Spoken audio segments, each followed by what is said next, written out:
ব্রাহ্মণবাড়িয়ায় বোরো আমন চাষের মধ্যবর্তী সময়ে পতিত জমিতে আউশ ধানের আবাদ করে লাভবান হচ্ছেন স্থানীয় কৃষকরা। অনুকূল আবহাওয়া এবং কম খরচে ভালো ফলন হওয়ায় মুখে হাসি ফুটেছে চাষিদের। চলতি মৌসুমে জেলায় প্রায় ৫১,১৭৬ মেট্রিক টন আউশ উৎপাদনের লক্ষ্যমাত্রা নির্ধারণ করা হয়েছে বলে জানায় কৃষি বিভাগ। ব্রাহ্মণবাড়িয়া থেকে আজিজুর রহমান পায়েলের তথ্যচিত্রে জানাচ্ছেন লিওন আজাদ। ব্রাহ্মণবাড়িয়ার বিস্তীর্ণ মাঠ জুড়ে এখন শুধু সবুজের সমারোহ। বাতাসে দুলছে কৃষকের স্বপ্নের আউশ ধান।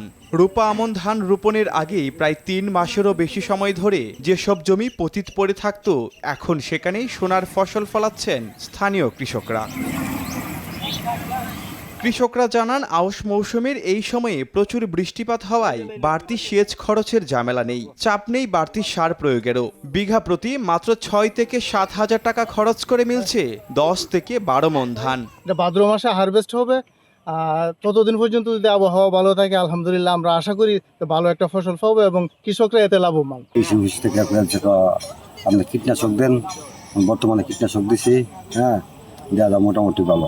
এই সিজনে আমরা ৯৮, ৮৫, ৪৮ এই তিনটা ধানই বেশি করি। আউশ আবাদ সফল করতে বিনামূল্যে সার বীজ বিতরণের কথা জানান কৃষি বিভাগের এই কর্মকর্তা। কৃষকের মাঝে বর্তমান সরকারের প্রায় ১৪,০০০ কৃষককে ভর্তুকি দেওয়া হয়েছে, বীজ এবং সার বিনামূল্যে বিতরণ করা হয়েছে। পাশাপাশি মাঠ পর্যায়ের কর্মকর্তারা আউশের আবাদের জন্য বিভিন্ন প্রযুক্তিগত সহযোগিতা প্রদান করছে। পতিত জমির সঠিক ব্যবহারে একদিকে যেমন বাড়ছে খাদ্য উৎপাদন, তেমনি লক্ষ্যমাত্রা অর্জনের পাশাপাশি কৃষকের অর্থনৈতিক সমৃদ্ধি আসবে, এমনটাই প্রত্যাশা সংশ্লিষ্টদের। Leon Azad, RTV।